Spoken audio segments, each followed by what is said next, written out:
Ladies and gentlemen, what's going on? My name is Denanu, and I'm the man with the black privilege. And in this video here, we're going to be doing another real anime talk video. And we're going to be talking about the anime called Overlord. And with this one here, this was something that I kind of jumped into because recently I have been reading a lot of literary RPGs. I think I read like 2 or 3 books like that, and I was like, you know what, I'm feeling this genre. Like it's something that I didn't know was a big thing in books. I knew it was a big thing in anime since I think it wasn't the first anime to do this kind of sort of stuff, but I know Sword Art Online kind of blew up the genre with how or I think in anime, or at least that's when I first took notice of it. Like I'm a fan of Dot Hack from way back when, and I knew that it's been like a genre, but I didn't realize how big it was anime wise until Sword Art Online came out. Because after that came out and that kind of blew up, you saw 50 billion other animes try to do the same thing and try to capture the same magic and appeal that did, and none of them got it. You know, I don't know what it is. Maybe it's that cutesy type of look, but Sword Art Online was the biggest one. And when I was reading a few books and stuff like that, I was like, okay, this could be pretty good. And I knew about Overlord. I remember seeing clips online. I had a friend kept telling me about it, and I was like, okay, I'll check that out one day. Well, 3 seasons later, I finally did check it out, and I should have been on this show since the very beginning. I'm not going to jump too into what the show was about. I don't want to give, let's say, an overall review video of it. I'm just trying to explain why I like it, why I think it's good, and maybe why, you know, you should check it out if you're into that. I guess I don't know what the genre would be called in anime, but those trapped in another world or trapped in a video game type animes. But Overlord is pretty much essentially about this guy who gets trapped inside of a video game, and he was somebody who was a part of, let's say, this guild of people, like his guild that he used to run with. He's logging back in for the first time after, let's say, like years. All of his other peoples that he played with, they stopped playing the game and stuff like that. So he's going down memory lane of all the things they accomplished and what he missed about, you know, the different things that they used to do and about the activities that they used to do and stuff. And he's reminiscing about everything, right? And when he goes to, let's say, log out because they're shutting down the game servers, he gets stuck in the game. So he's the only player that's in this sort of, you know, game, and all the rules of the world pretty much go by what the game has already established. Now, mind you, him and his guild ran shop through this game. They have like all the best items, all the best characters. All of their stats are 9. You know. So when he gets trapped in this game world, he doesn't really know what to do. He's like, okay, well, I tried to log out, I can't log out. The characters that me and my guild created, because they each one of his guild members made, like, I guess you can call them maids or servants, and they basically tended to the guild's, you know, the guild hall's needs while they were away. So he has all of their characters in there with them, you know, not the guild members specifically, but their creations that they made. So he kind of he could see their personality in those different characters. And so that alone reminds him of his guild and stuff like that. So he gets stuck in this world, right?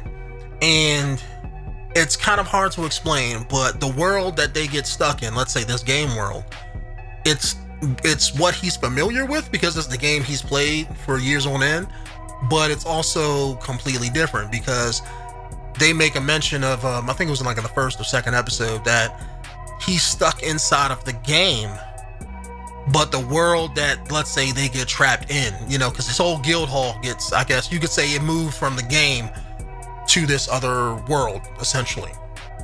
And they make a point of saying that beyond the walls, he doesn't know what's out there. So he has to first gather information and things like that about what's in the world. And he basically has not necessarily like an overarching story, like, you know, there's no quest, there's no shonen type quest for him to go on. But basically what he wants to decide to do, since he's trapped in this world, he wants to basically take his name and his guild's fame and basically like take over the world and let everybody know who they are. He has his own reasons for doing that, which I don't want to jump into, but essentially it's him stuck in this world and he is trying to gather information to further his quest, which is to I guess you can call it fame and glory. I guess you can say that. And the reason why I like it is because normally when it comes to these anime trapped in another world type deals, I've seen a few. I've watched Sword Art Online until I think it got to the fairy thing, and then that I dropped off of that. I feel the same way about that. I'm currently watching How Not to Summon a Demon Lord, I think is what it's called. And then there's this one other one I'm watching right now called Death March something or other. Some weird Japanese word there after that. But they all kind of, and also seeing like Gun Gale Online and a few other ones. They all have the same kind of vibe to them. And it seems like they're more about how would I describe this? Because it's like, it's one thing that bugs me about the genre when it comes to anime. It's like they focus more on the characters, but not in a good way. I'm trying to describe how, because it's hard to explain when I say that, because usually that's a good thing. But in Sword Art Online, I will say it sets up a good framework. You have the main character, his two love interests or girlfriends, whatever you want to call it, and a few other people, right? And it's like the story gets set up, they're trapped in this world, they go off and do certain things, but it never does anything more than that. It's like it just stays focused around these 4 or 5 people. They're, and I think in that his quest was to get like his sister at one point and something or other, but they all have their stories. But you can see where it's like they wanted to focus the anime on this cutesy ideas. I see the same thing in the anime Death March, and I like it for what it is, but it's also turning me off because of it. Because it's like in Death March, it's the main character, he's stuck, looking like a 14-year-old. He has all these cute little harem women around him and stuff.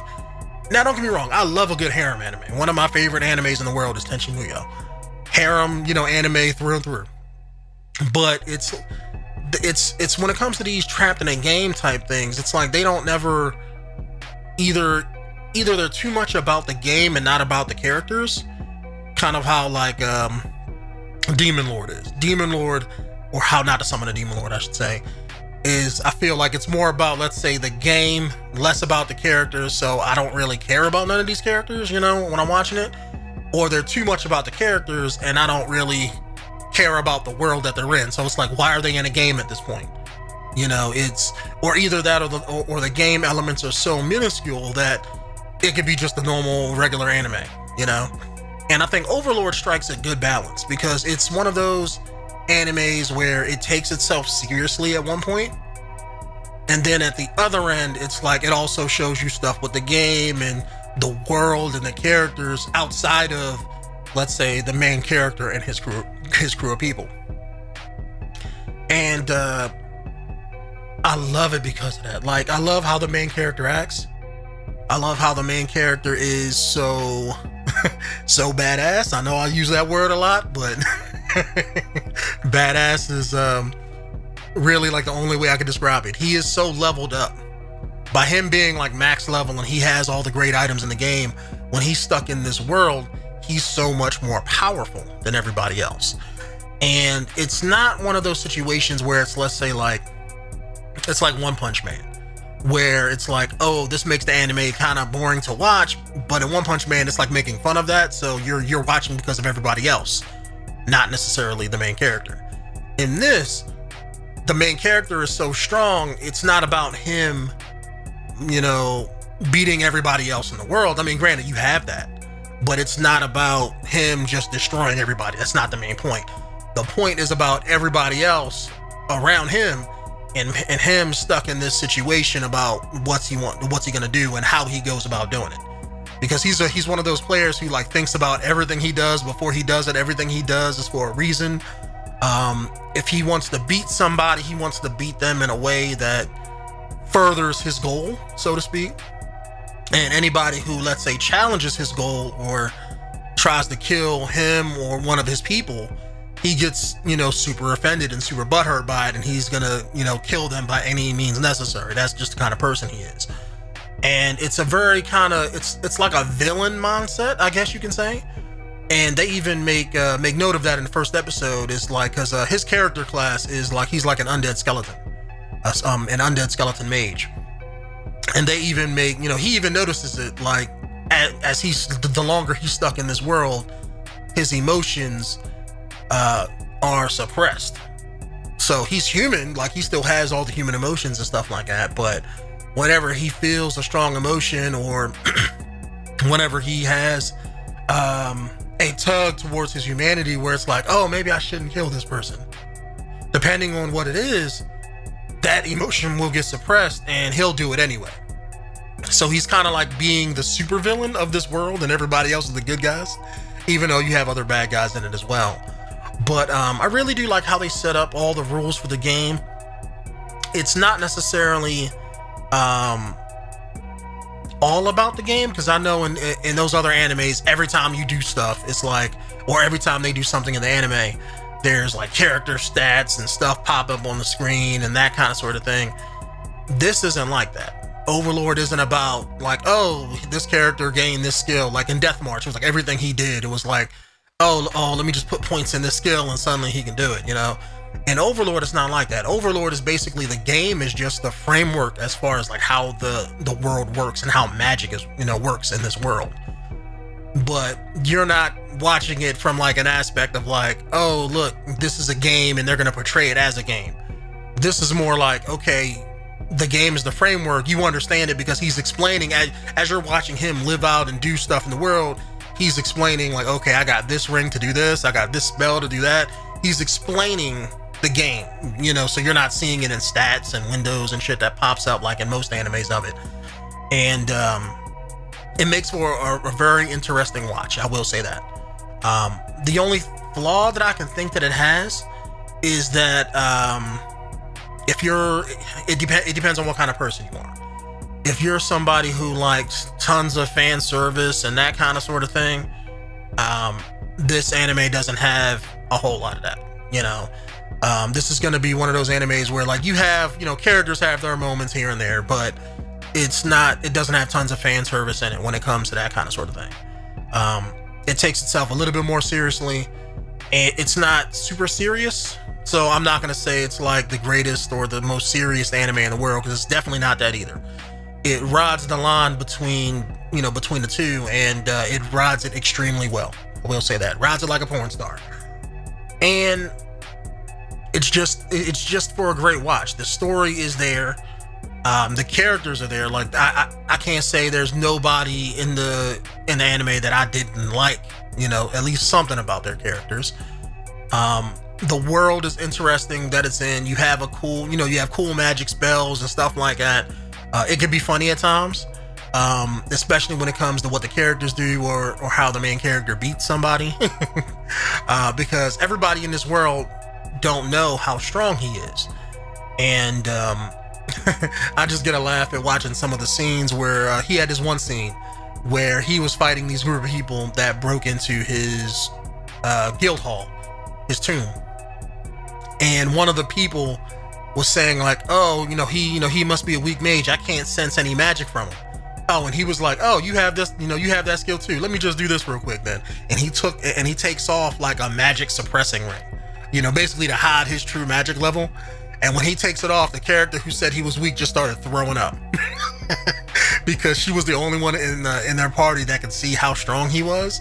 And she saw his magical aura, and it was like, like 50 times his size and stuff like that. He was like god level strong, and she couldn't, her body couldn't handle it. So she just collapsed to her hands and knees and just started throwing up. So you have tons of cool moments like that where he gets to show off how powerful he is, and everybody else in the anime is like wondering why he's so strong and how can he do all of these great things, because the strongest magic people in their world can only do, let's say, like one thing where he can do like 500 things, you know? So it makes for a great, interesting watch. I think I binged watched all 3 seasons in like a day, maybe 2 days. And that's what got me interested in, I think my friend told me about Death March and, you know, how to summon a Demon Lord and stuff. But I'm currently watching those, but I'm not enjoying them like I did Overlord. Overlord was definitely the shit. You know, if I had to rate it on like a 1 to 10 scale, it would be the shit. It's not a perfect 10 by any means. If I had to give it a number, if you guys twisted my arm, I'd probably give it maybe a 7, maybe a low 8. It's up there. It's fun, enjoyable. It's definitely watchable. And if you're a fan of, let's say, fantasy anime or those stuck in a magical world type animes, then definitely check this out, because you probably will be entertained somewhat. The only con that I can say, like I said before, is it doesn't have the ongoing story isn't as well put together as I would like. It's like each season has their main thing that they get across, but what they get across isn't why is he stuck in this world? How is he gonna get out if he gets out? I feel like that's one question that they keep leaving hanging every season, because I feel like if they answered that in one season, then that would kind of kill the anime. You would have to end it at that point. So I don't really understand where they're gonna take it, but I'm hoping they run it for at least maybe like another 2 or 3 seasons. That's how much I enjoy it. I don't want them to come out with season 4 and have season 4 be like, oh, guess what? This is the end of the show. You know, this is the end of the show. I'm like, oh, that would kill me. But anyways, guys, check out Overlord. It's incredibly watchable and enjoyable. And let me know what you think. My name is Denanu, and I'm the man with the biggest and the most blackest privilege on YouTube. And I will see you guys in the next one. Peace out.